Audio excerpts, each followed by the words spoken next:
During the time, the epidemic began in 1347 to when it ended in 1352.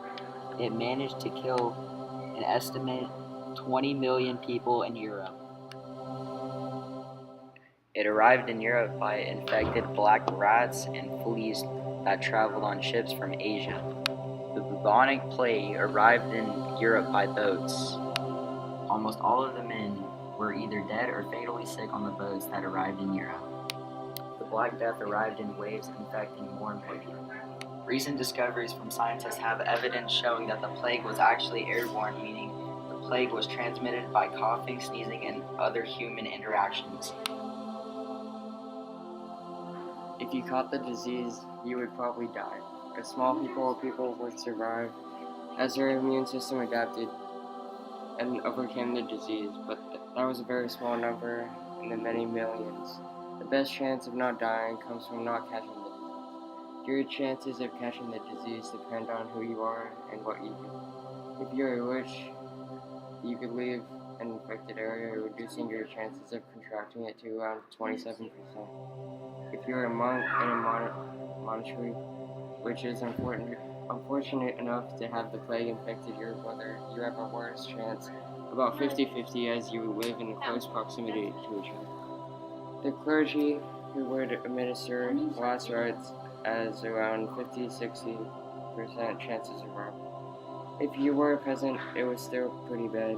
If your village got an infection, you would again have a 50-50 chance of survival.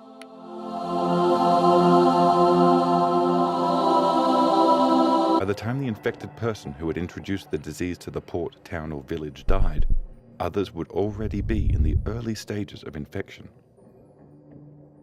This made preventing an epidemic incredibly difficult. The outbreak of the Black Death in the 14th century actually involved 3 different strains of plague.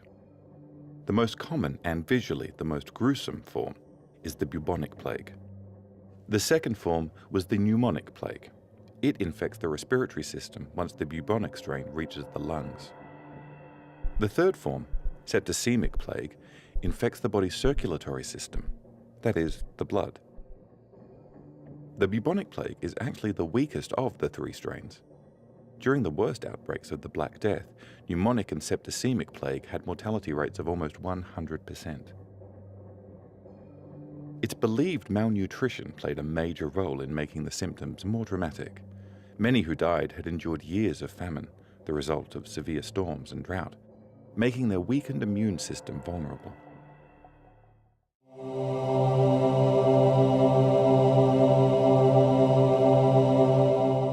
Manorialism, also called manorial system, is an economic system during the Middle Ages that revolved around self-sufficient farming estates where lords and peasants shared the land. The manorial system was the most convenient device for organizing the estates of aristocracy and the clergy in the Middle Ages in Europe, and it made feudalism possible. Under other names, the manorial system was found not only in France, England, and Germany, Italy, and Spain, but also in varying degrees in the Byzantine Empire, Russia, Japan, and elsewhere. Manorialism had its origins in the late Roman Empire. The typical Western European manor in the 13th century consisted partly of the cottages, huts, and barns and gardens of its peasants, which were usually clustered together to form a small village. There might also be a church, a mill, and a wine or oil press in the village. The manor system began because kings were unable to defend their lands and lands of their nobles. Nobles had to find a way to defend their land.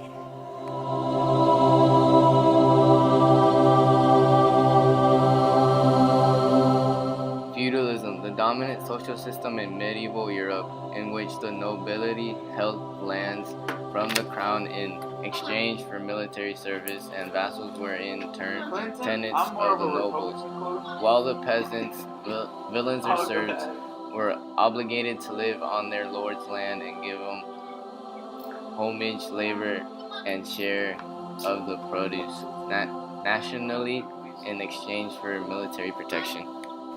Feudalism had strict division of social classes and was based on contracts made among nobles. Ownership of all land was vested in the king, and most economies were local and agricultural. The military was very expensive to supply, and the knight was the typical warrior.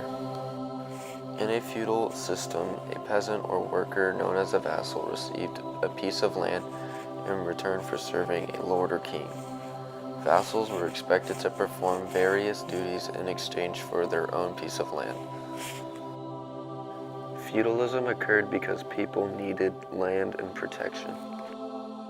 The main difference of feudalism and manorialism is feudalism describes the relationship between the king and his nobles, and manorialism describes the relationship between a noble and his peasants.